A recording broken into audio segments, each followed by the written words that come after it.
Hello, in this video I want to show you how to freeze columns in Google Sheets.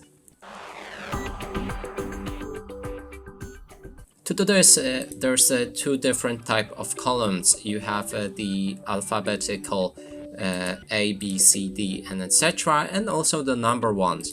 Then next to them, right here, is a square, and on each of the sides there's a gray line.